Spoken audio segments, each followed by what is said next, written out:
Hello, everyone. Good evening, and welcome to ATP Live Monday. I hope you've had a lovely, lovely Monday. It's my pleasure to be here today. Just trying to set my camera. Okay, I think it's better.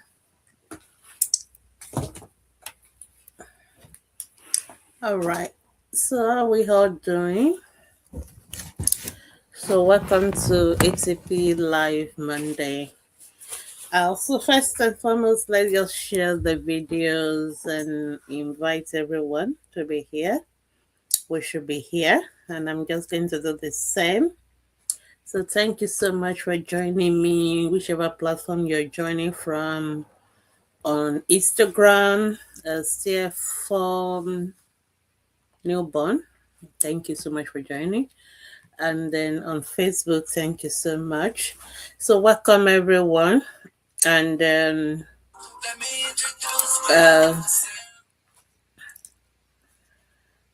just let's just first share the videos and then we can start. Um,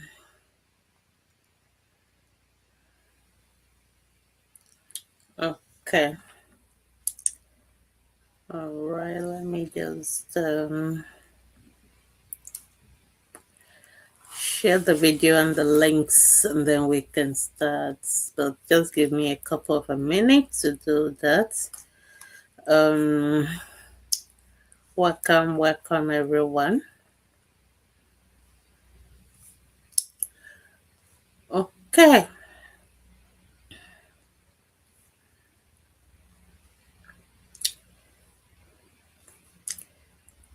Okay. Oh no, it didn't go. We've started again with this issue. Okay, well, let's see how we can share it.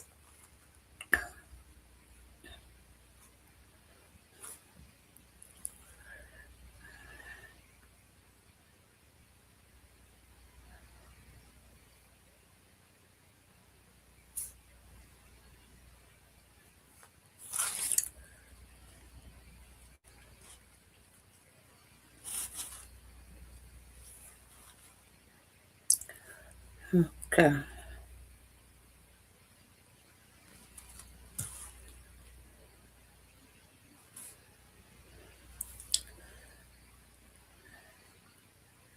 Good evening, everyone. Welcome to ATP Live Monday. I am Demi Salaboide.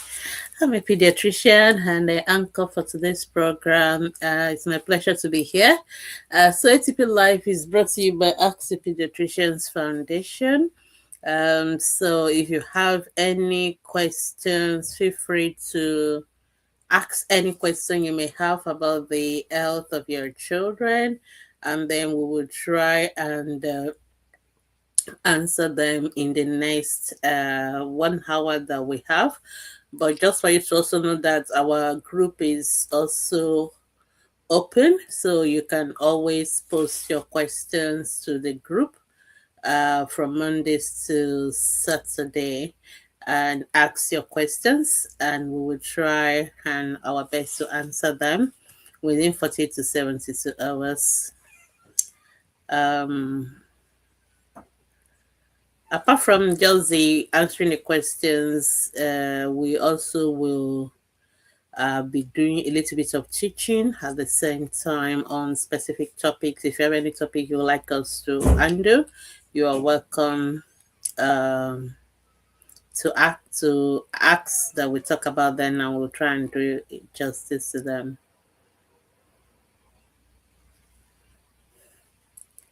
Okay, so just give me a couple of minutes to just make sure I've posted all the videos to our various groups, and I'm also going to pin them.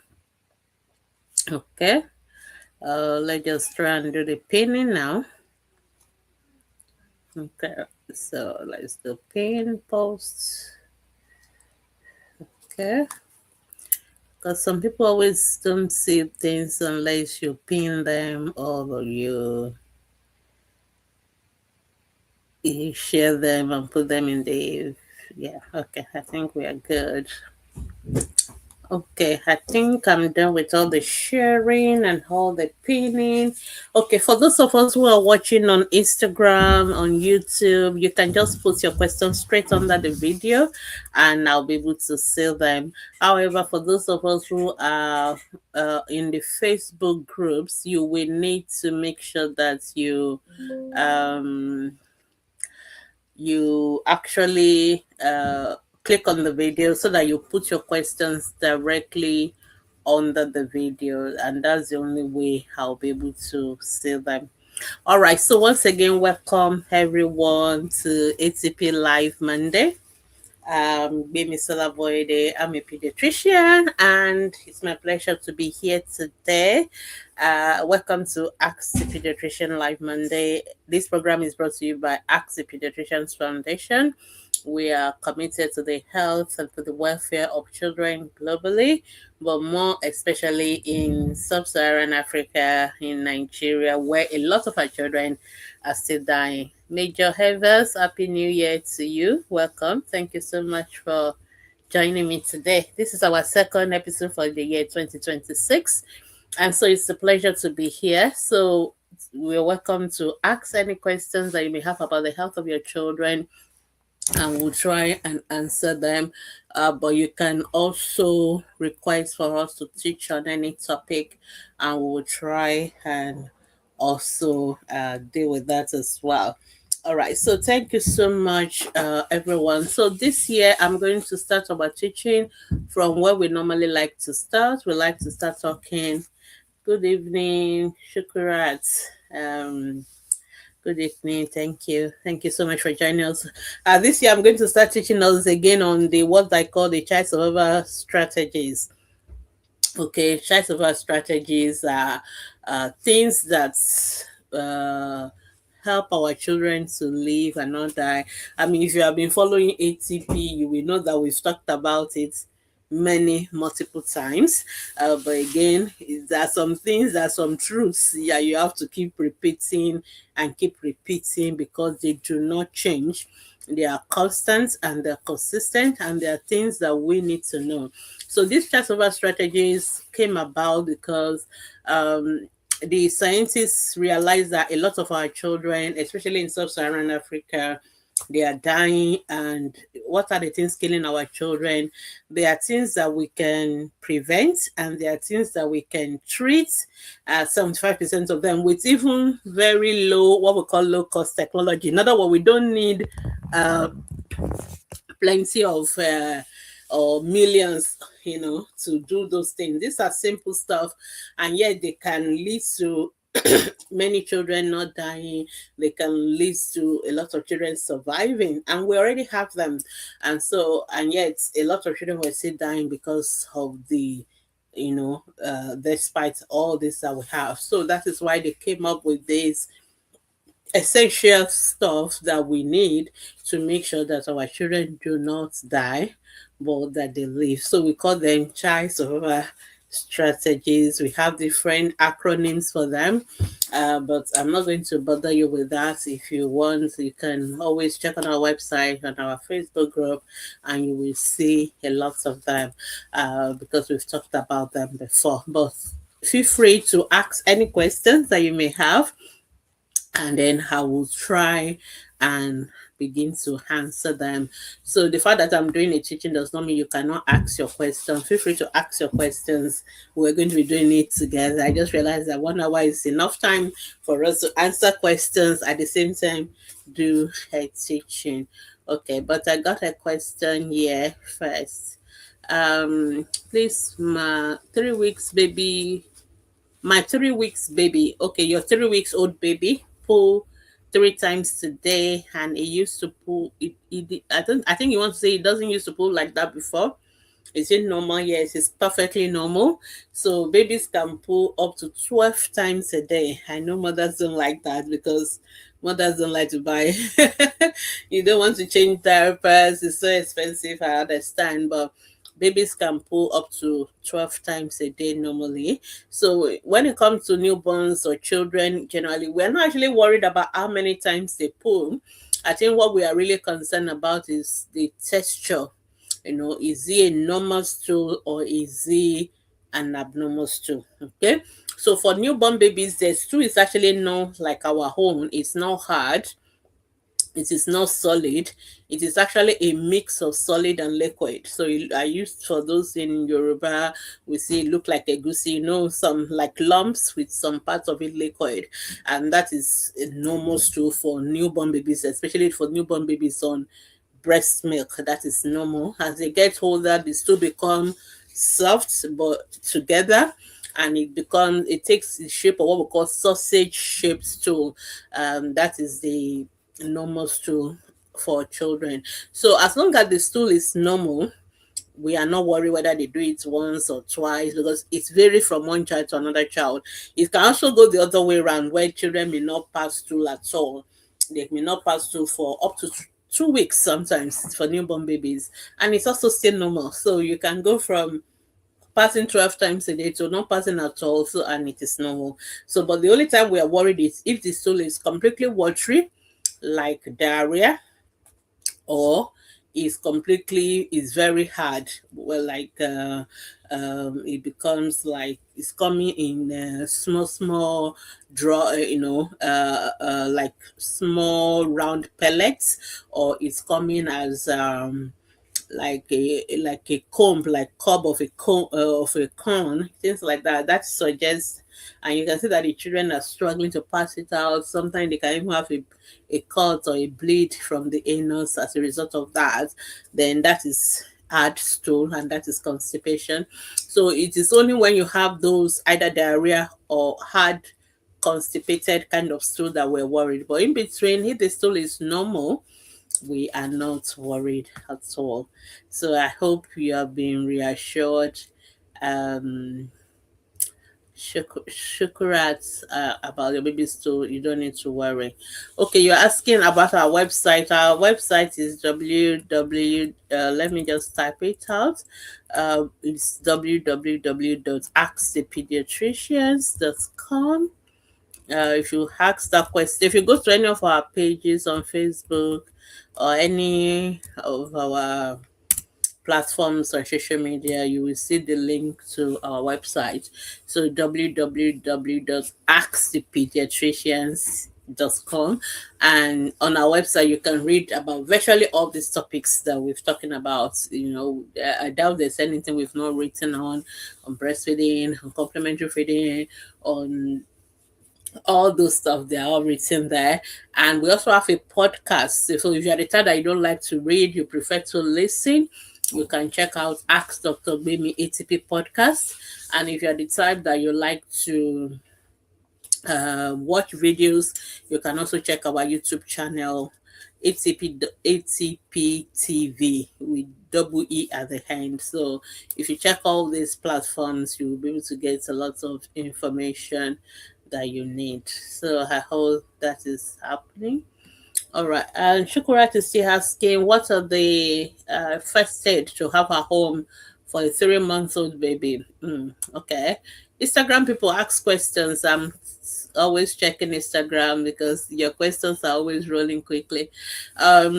First aid. All right. Most of the good news is that actually children are usually very healthy. They don't usually need a lot of first aid. You just need to make sure you feed them and you keep them clean. For the newborn babies, you don't really need to do much, really. Just give them breast milk and make sure they are warm, and make sure you keep them clean. That's all they need.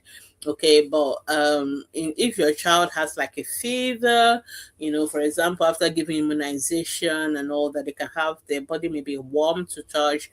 You should have a digital thermometer where you can use to check the temperature, and normal temperature is 36.5 to 37.5. So if the temperature is normal, then that's fine. But if the child has fever like above 37.5, you should also have paracetamol at home, which you can give the children. And most time you can even for just take off their clothes and expose them, or you can put like a small face towel in normal temperature water, lukewarm water, and use it to dab their body. We call it tepi sponge, or you can also give them paracetamol. Those are the things you can do at home for a 3-month-old baby who has fever. and that will bring down the fever. Apart from that, for a 3 month old, I'm not expecting the baby to have any major health issues. If you are doing the right thing, actually, that first 6 months is very easy, straightforward, because all you need to do is to give the baby breast milk only, no water, no drugs, nothing else, and make sure that you keep the baby clean. They'll be fine. They don't really need much in terms of, because we don't expect them to have diarrhea. We don't expect them to have most of these uh, issues. They usually they're fine. Okay, so that's our website. That's our YouTube channel showing us our website. So in case you need to visit our website and our podcast channel, I'm sure all of them is also showing on the screen. All right, so thank you. I don't think I have any more questions, so I'll just go ahead and keep talking about the child survival strategies. There are many of them. Okay, I would just like to start by talking about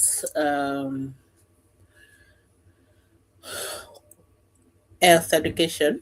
Okay, and health education is, I'm not going to talk about them in any particular order or any acronym. I'll just talk about some, and I'll then go through it uh, uh gradually. And the reason why I'm starting with health education, because that's exactly what I'm doing right now. Okay, and some of you may wonder, oh, all these things you're doing, how does it translate? I will tell you, it translates well, because health education is being found to be a key to child survival. In fact, we find out that I will tie health education and I will tie it to female education.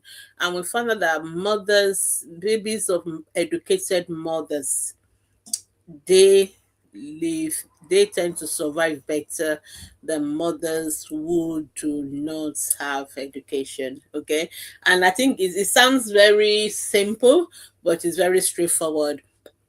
Education is so key. Okay, and I always tell mothers, your education beyond you getting a job, and because people wonder, okay, if I'm going to end up being a mother, maybe a full-time mother at home, why do I still need an education?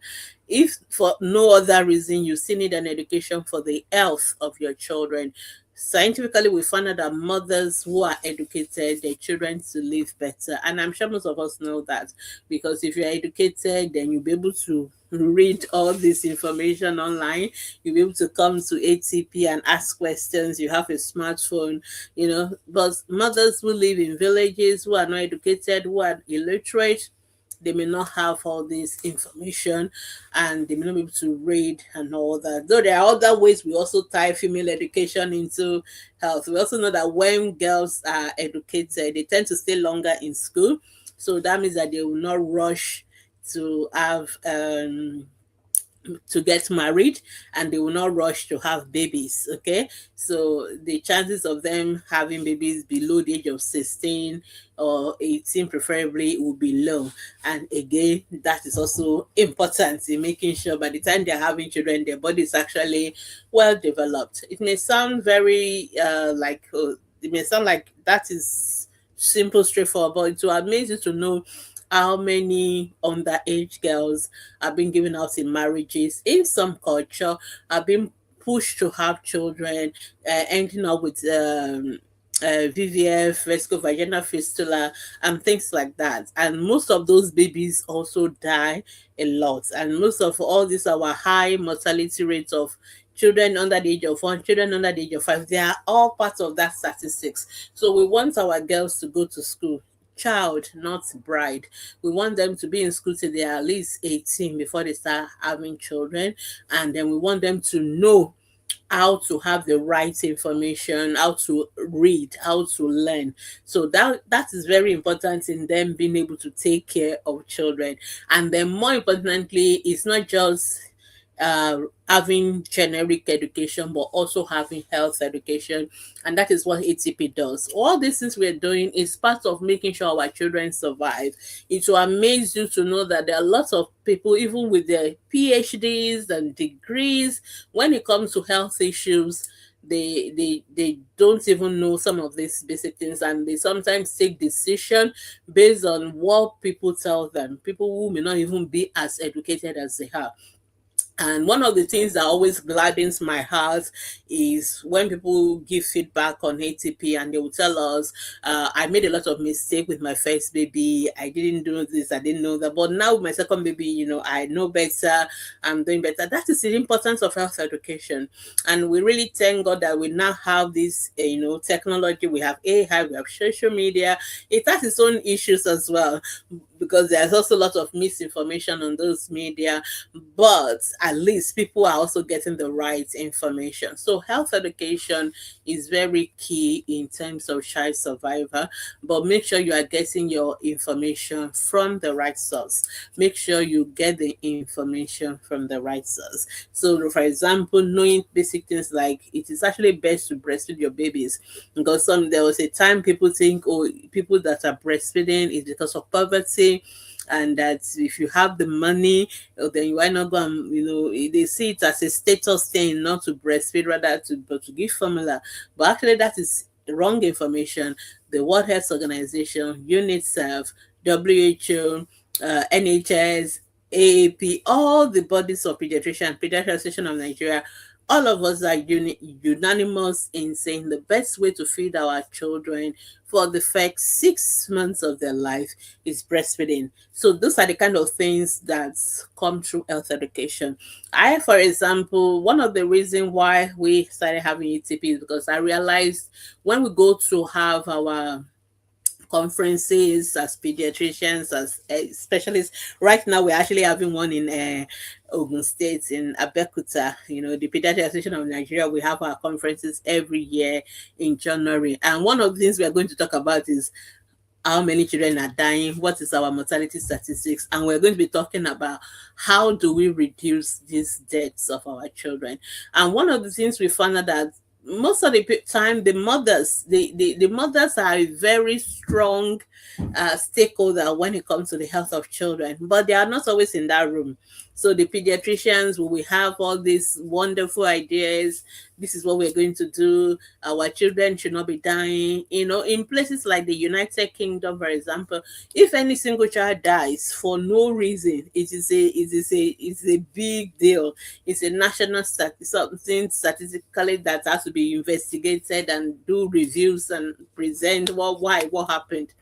But I guess in Africa, sometimes we're so used to children dying. In fact, people just feel like you just have many children because you don't know how many of them are going to survive. We've kind of accepted it. But that is not how it should be. Our children should not be dying. And so, but one of the things that we talk about, all these strategies to reduce the death of our children.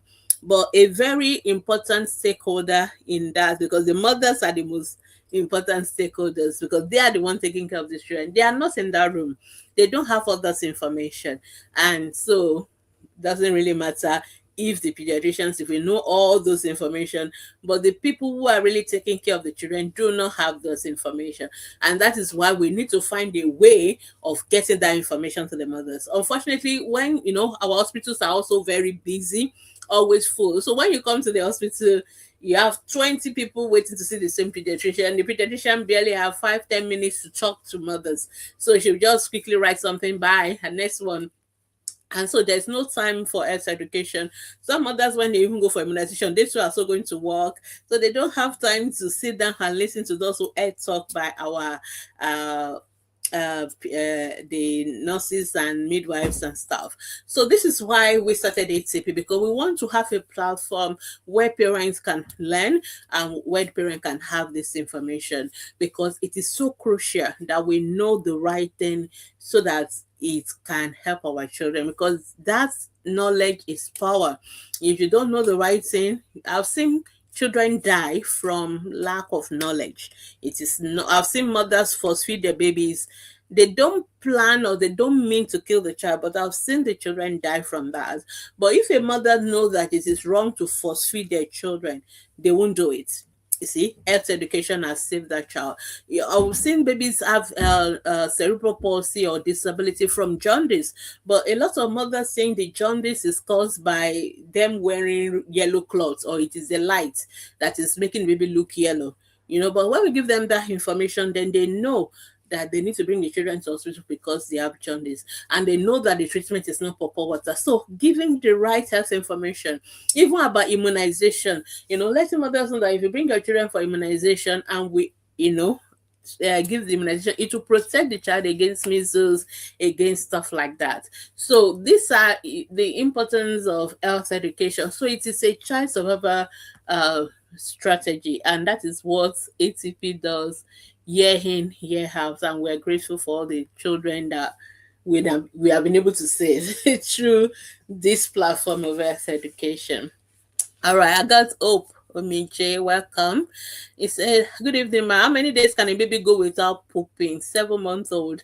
Okay, so I think today is about poop day because I just answered a question before you came about it as well.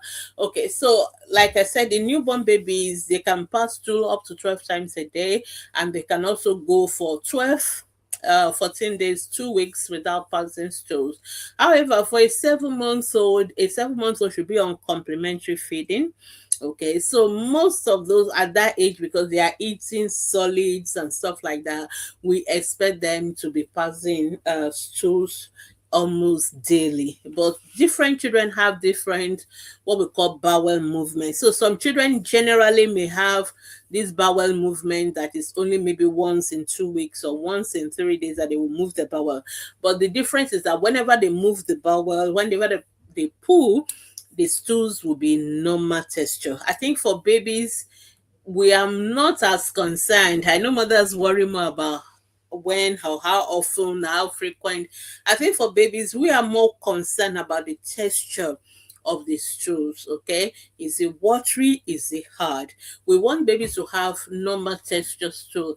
I think I used to have the stool charts. Okay, let me see if I can put it up. uh where's the stool charts? Yeah, okay. I think I have the stool charts here. So I don't know whether you can see my Bristol stool charts. So it tells you the type of stools from type 1 to type 6. The normal stool for baby should be type 4. It should be soft and long like a sausage or like a snake. Smooth, soft, that kind of stool. That is what we expect. So when the baby start having type 1 stool, that is, it comes like pellets, like nuts. It's very hard and it's very dry. Or type 2, like a very sausage but lumpy, or like a cob, of a corn. That is hard stool. And then we don't want type 6 where it is just completely like watery, diarrhea kind of stool. So what we want is maybe to have a normal stool. Whether the baby now pass that normal stool every day or every other day is really very irrelevant. But if your baby is not passing stool every day and the baby stools are hard when passed, then that will be constipation. And a most common cause of constipation is the fact that our children are not getting enough water. Okay, so at 6 months after exclusive breastfeeding, we need to start giving solid, and we need to make sure we give the children water to drink. And let's make sure that the food we give as complementary feeding are soft texture food, either mashed or porridge like. And then let's make sure we keep breastfeeding the baby as well. Okay, so the baby should keep breastfeeding even at 7 months. They should start to drink water. They should have complementary food that are in the right textures, either semi solid, soft, mashed, porridge like. We should also make sure we introduce them to things like high fiber food and things like fruits and veggies and all that. So once we start doing that, the stools will be normal. Okay, so however, we also know that there are some medical conditions that some babies may have. So some babies may have things like what we call H-prong disease. There are certain medical conditions that when children have those conditions, they are prone to having chronic constipation. Those ones have to be treated separately and medically. It's different from just the just the routine because the child is not having enough water or not getting fruit and veggies or not having fiber in the diet, kind of constipation. If the child has a medical problem, so those kind of children would have given us signs right from the beginning. Either they will not pass stools for the first 36 or 48 hours of life, those kind of things, and they're always having constipation. Usually for those children, they have to see the surgeons and they will do the necessary operation and as needed.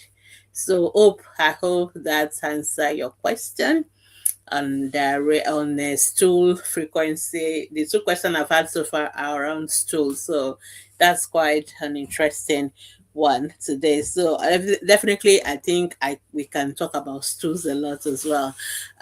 So today I said I will say while we're answering our question, I'm also talking about child survival strategies, and the first two strategies I decided to address today: health education and female education.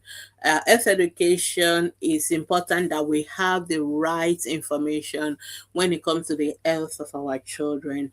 And that is why we are here on Ask the Pediatrician. So feel free to always ask us your questions. Feel free to always read all our resources, know a lot. When you have that information, you are able to help. And I'm always happy for those of us that even beyond what we know for ourselves, we're able to also pass it on to our neighbors, our friends and colleagues. That is amazing. And what we even done at ATP is that we even started taking those information to our children in the schools. So we've gone to schools, we share the first aid booklets to the children, and we start teaching the secondary school students what to do in health scenario. You see, the fact that we don't have health information and education is the reason why somebody will collapse, and all of us bring out our phones and we start taking pictures and all that. I was watching and listening to a clip of a famous actress that passed on and what the neighbors were talking about, and she was gasping, and the neighbors were busy running around. I'm not blaming them. They were doing the best they could do in that scenario.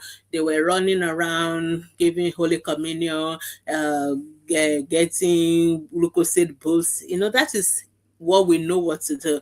In other places, she's having an emergency. That is not the right thing to do. The right thing to do is to get an ambulance in straight away, and then maybe she just in like oxygen and things like that. But there was so much time we wasted. When somebody is having an emergency, we don't have 30 minutes for them to be putting on clothes or dress. That person is dying, so we need to intervene quickly. Some of us don't even know how to do what we call CPR, cardiopulmonary resuscitation. Whereas if you watch some of these our Caucasian movies and all that, most people do that. In most places, even along the road, in the airports, we have what we call the automatic AED defibrillators. They're always everywhere because people can collapse at any time. People can have an emergency.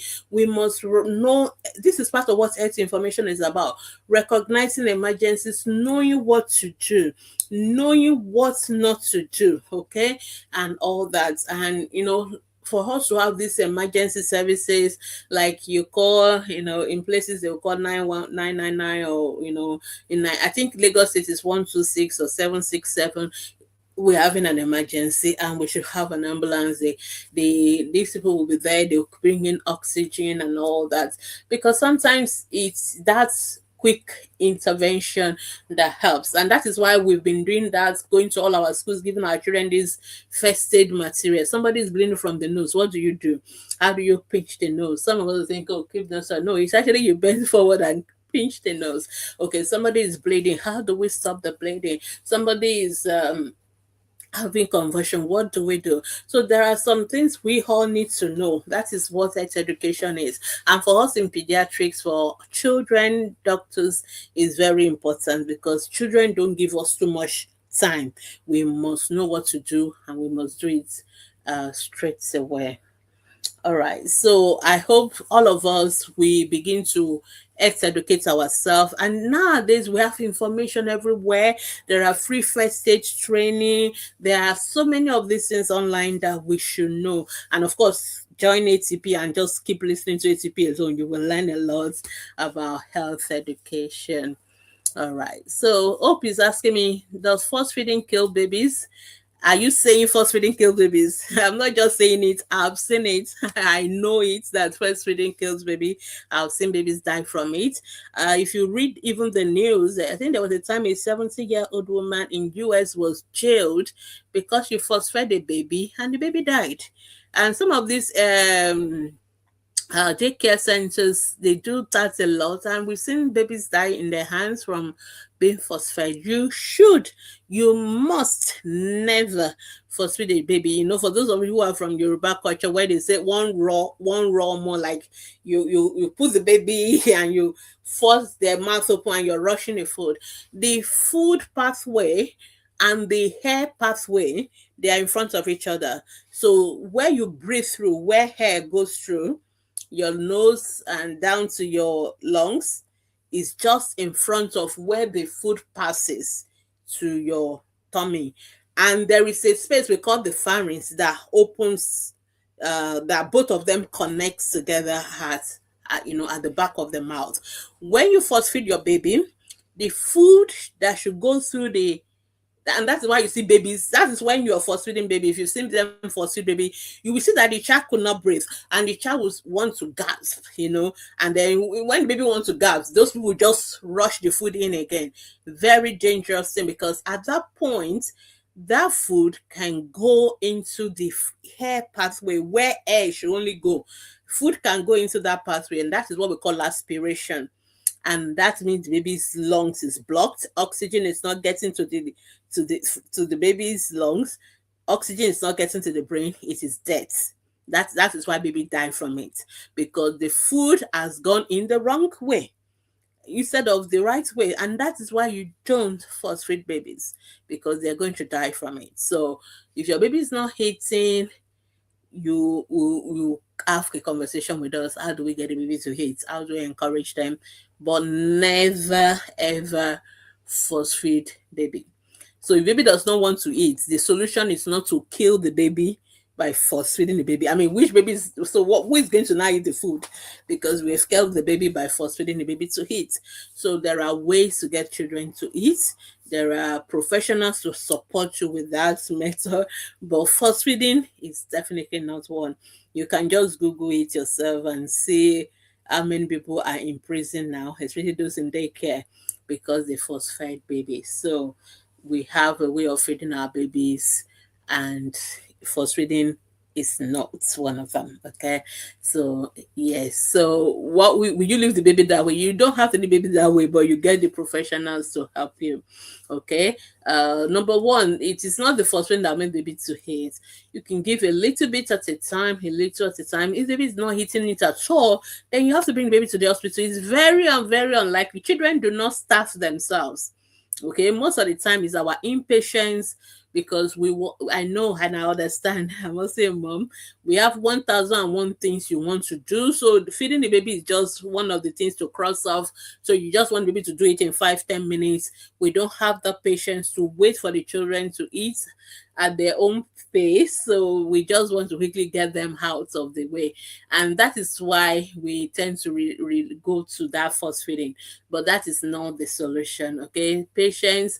And if the baby will not eat at all, then that baby needs to come to us in the hospital. Sometimes we put them NG tube. Sometimes we have to put in a tube through their tummy for them to feed. We have done that before, and so maybe are on that. So, but that's really not to force feed them. All right, Major ever saying my baby of 7. Okay, let me finish. Whether I'll finish Hope question. And have you seen where? And I've seen where you say you should not allow a baby to stand. What if the baby wants to stand? You have to be very specific when you say you should not allow baby to stand. What, how old? Okay, I'm not expecting you to be putting a 1-month-old baby to stand. I'm not expecting you to put a 2-month-old baby to stand. Okay, so when you quote, always quote the same. Always quote the scenario. Don't just quote the answer, you must quote the scenario. So if somebody's asking me, can I put my 1 month old baby to stand? No, the answer is no. Baby, 1 month old is not supposed to stand. Babies start to stand around 9, 10 months, or even 1 year. So we don't want you to force babies to stand. If the baby wants to stand at 1 year, for example, or 9 months, of course they can stand if they are happy to do it on their own. Now, but if baby is not happy to stand on their own and you're forcing them to stand, you can also cause problem for them. Okay, that is, I'm sure that is the scenario that you are quoting. But please do not force feed and do not force children to do things they are not ready to do. Okay, so if your baby is now 1 year and they're not standing, that means there's a problem and you have to come and see the pediatrician about it and we can work it out. But forcing the children to stand is not the solution. And also, based on what you're asking, that if a baby who is not yet supposed to be standing is trying to stand on their own, like a 3 month old or a 4 month old, it could actually be a sign there's a problem as well, that there's a neurological problem, what we call hypertonia. So usually babies that they won't want to sit, they're always trying to stand. You will see that they are very stiff. Some of those babies actually have neurological problems. Again, you have to see a pediatrician. So everything has its own context. So we always have to put context. 7 months old is not too bad to stand. Most babies, like I said, most babies will start standing like 10, 11 months, but some babies could be a little bit early. And we've seen 7, 8 months old walk before. So some babies can just be very fast. So if the baby is able to do it and the baby is otherwise well, the development is fine. So this baby who wants to stand is already sitting down, able to sit well, not still needing pillow for support. So a baby who is already sitting well, probably already crawling, now wants to stand. That is normal. But if the baby is not even able to sit and is always wanting to stand and the baby is stiff, that baby needs to see a pediatrician because it could be a sign of a neurological problem. So I hope that is helpful for Hope. If not, you're still here, you can clarify the question. Okay, but let me answer the Major Evers question. 17 months old is indicating potty interest. That is very good. That you can start potty training from 18 months. So 17 months is fine as well. How do you help them in urinating? Is he a son? Okay, boy. How do you help them in urinating? For a 17 months old, for a boy, there's no big deal that the boy can stand and urinate directly into the WC or into the potty, and they can sit as well to urinate. There's no big deal in all these things. I know most of us are a little bit like cultural, like how this how boys should do it, this how girls should do it. I mean, the urinating is the easiest part. So just take them to the WC and show them how to urinate directly into the WC. So straightforward. Or if they want to do it in the potty, it's fine. If they want to sit to do it, it's fine. Anyway, it's fine. You said pooing will be easier, but urinating, I have to follow him and let him stand while I hold his penis. Yeah, it's okay, it's fine. But you can also sit to urinate. There's no law against the boys doing that. It's just that obviously boys are used to stand, some of them like the standing and they actually find it fun, when they pee in the WC and they see the stream of their urine, they actually find it very fun. So there's nothing to worry about. All these wee pencil, there's nothing like wee pencil. You must always use the correct word when you're talking about children's sexuality and all that. Is something else I think I need to address. Let's normalize using those words around the children. Let's tell them this is your penis. Let's tell them this is your vulva. Let's normalize using those words around our children. It's very important. So so that when children are trying to tell you somebody is abusing them, they are not going to be using words that confuses people and they don't know what they're talking about. So normalize it. It is normal. So you also start doing what we call sexuality education from the age of 18 months. So this is the time as you're teaching your child how to pee, how to poo, how to wear their pants, how to wear their underwears. This is the time you also start teaching them sexuality education. You start teaching them their body parts. This is your hand, this is your eyes, this is your nose, this is your mouth, and then this is your breast. You touch those places and tell them the real name for it. There's no special name for anything. Call it by the real name. So let the children get used to knowing the real name of the body. And then you tell them some parts of your body are private, some parts, which means they will be covered. And you tell them any part of your body that is underneath your vest and your pants. So you put on your vest and you put on the pants for them, and you tell them these are your private parts and we don't touch it in public. Nobody else is allowed to touch it except maybe mommy and daddy when they are helping you to use a potty to clean you up. If anybody touch you in this your private part of your body, you must tell me. Anybody touch your penis, anybody touch your vulva, your vagina, you must tell me. You just make it normal conversation. I think the issue why we struggle with sexuality education is because we make it sound uh uh we try to make it uncomfortable for the children. We try to make it uh something to be ashamed of, nothing to be talked about. Like, so let the children normalize talking about those parts of the body with you, so that when somebody come and try, I'm going to touch you there, or they touch them there, and tell them it's going to be a secret between me and you must teach your children, you know, there's no secrets. They must always talk about all their secrets. That's why you don't tell children, I'm going to give you secrets. I know most of us do it innocently, but sometimes people that sexually abuse children, they capitalize on it as well. So you must tell them there's no secrets that they should not be able to talk to you about as their parents. They must tell you every secret, okay? And it's very important because that is how you're going to pick up child who have been abused. Most abuse happen in our houses. Most abuse happen by people that the children know. They are not strangers. Strangers on the street don't abuse children.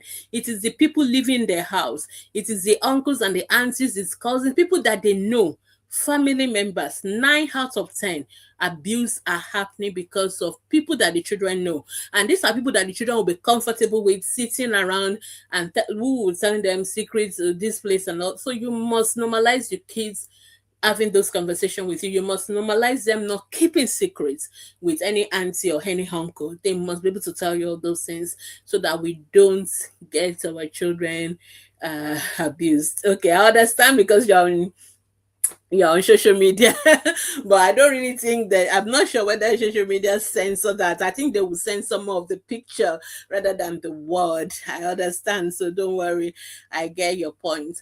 But I'm just even using that as a teaching point to tell us about sexuality education. We must normalize having that conversation, and it's something that hopefully we will talk about.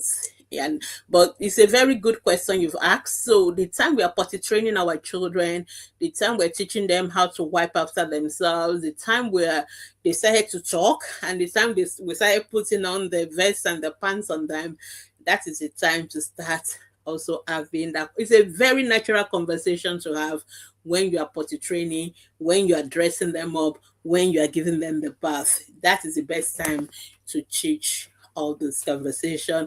Again, it's all part of health education, which is the child to first strategy we've talked about today, and more importantly, female education.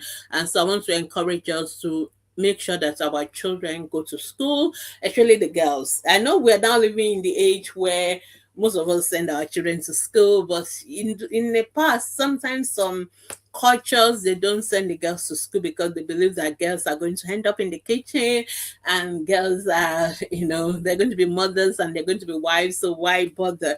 But from the perspective of the health of the children alone, our girls need to go to school. They need to learn how to do basic things, all this health education, all this first aid.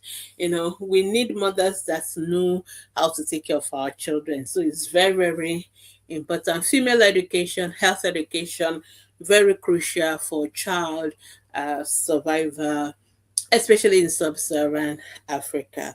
So I hope we've learned that. I'm not quite sure I have enough time to do, but maybe I should just take one more, and that is environmental hygiene. it's very important that we keep our environment clean. So during COVID, we all learned that the hard way. So we all learned to wash our hands and things like that. But I think now that COVID is gone, some of us are going back. And there was a time that I think in Lagos, in Nigeria, we have a day where we all clean our environment, and it's very good. But I learned that we've now kind of slipped back as well. So hygiene is very important because most of these germs that make our children sick, they are in our environment. So when we clean, when we wash our hands, and it will, it will help protect our children against germs and infections. So the most important thing is hand hygiene. Most of us have these germs on our hands, especially as parents. You've gone everywhere, you touch this, you touch that. Then we want to make food for our children, the germs are there. We clean up the children, the germs are there. So we must learn to wash our hands often before we make food, after making the food, before we feed our children, after feeding the children, when we go to the toilet, after coming out of the toilet. We must learn to wash our hands frequently, and this will protect our children against all these germs, so it's very, very important. Also cleaning our environment, we make sure that we clean, we make sure, the usual cleaning, what you sweep, you mop and all that. Environmental hygiene is very key. Water hygiene is very key. Most of our children are having diarrhea because of the germs in the water. So we need to make sure that water that we use for our children, they are boiled water, okay, for drinking.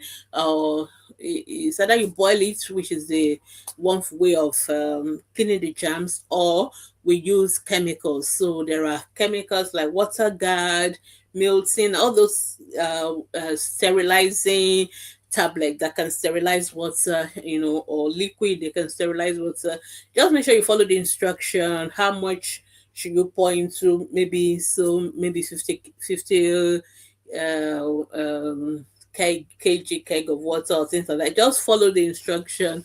It's very important. Or if you're using tap water that is from government and it's already treated water, that is fine. But if you are not sure, either you boil or you add the chemicals to sterilize the water. So today I've taught us about 3 things that are very important to the survival of our children's health. We talk about health education, we talk about female education, and we also talk about environmental hygiene. Also, things like around our house, we need to make sure we clear all the tins and cans that can gather water, because mosquitoes thrive in that, and most of our children having malaria is from that. So bushes and all that have to be cut.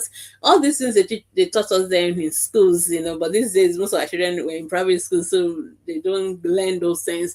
They are not learning it just because they want to punish us, but they want to teach us the importance of environmental hygiene, making sure our bushes around our houses are cleared, making sure there are no containers gathering water, giving room for germs to multiply, making sure that we've sometimes we have to fleece or fumigate the house, and sometimes just clean, wipe away all the dust, all those things. Those are the ways germs come in. Let's make sure we don't allow generator fumes. I know most of us have to use generator, but let's sight it away from the bedrooms, so that they don't come in, because children can die from the carbon monoxide poisoning as well. So these are little things that we can do, keep our environment clean. But more importantly, and most importantly, we must always wash our hands frequently, and that will protect our children from germs and infections. So those are the 3 child survival strategies I've taken today. Next week, I will take the rest of them. The reason why I didn't start with those ones that they are more common, they are more popular, and I'm sure most of you are tired of us talking about breastfeeding, immunization, growth monitoring, and all that. But I will talk more about those ones next week because you're familiar with them. But I'd like to talk about the ones that we are not so familiar with today. Also, things like family planning is one of them. It's also a child development strategies. We will talk about them.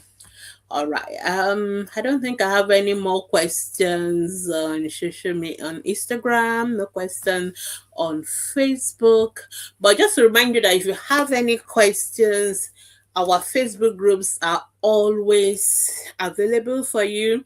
Mondays to Saturday. Feel free to just go to our Facebook group, pop your questions there, and we will answer them in 40 to 72 hours. Remember that some of these questions we may have answered them before. So some I know a lot of people that they don't even bother to post the question. They just type in their question in the search button, and then it will bring out similar question that somebody has asked and we have answered in the past. And that way you will get the answer to your question quicker. And but if you are at the time you are not sure whether we've answered the question before, you're welcome to post the question, and of course we're going to approve it. We always approve all the questions.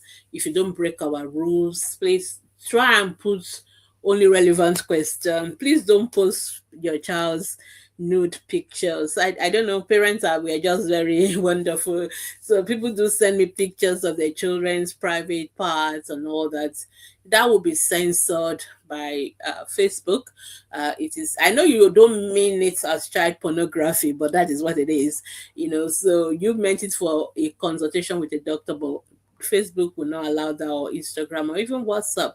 And we as health professionals, we shouldn't be caught with pictures of children's private parts in our phones. So please don't send us pictures of the buttocks, of the penis, of the vulva. Don't send us those kind of pictures. Or even the breasts, sometimes Facebook censor it, but at least they are not as bad. But please, those kind of questions that you cannot ask without showing us private parts of children, you have to unfortunately see the doctors in the hospital so that you can show them in the hospital, but you cannot post it on social media. Unfortunately, you can't do that because it will be counted as distributing child pornography, which is a criminal offense. So please don't send us those kind of pictures, and try and put only one picture. Some of you put like 10, 20. We don't need 10, 20 pictures to answer a question. Just one picture or one video is more than enough for us. So, and if the picture is not relevant, stop putting it. I know some of you put it because you felt that will get the attention of the pediatricians, but it's really not necessary. Just ask your questions straightforward, simple, and we'll try and answer them. And we don't do inbox.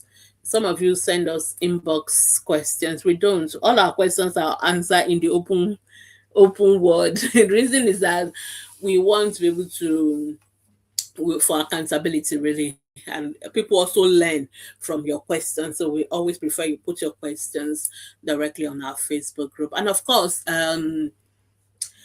if you want private one-on-one consultation with any of our professionals, then you can send us a WhatsApp message.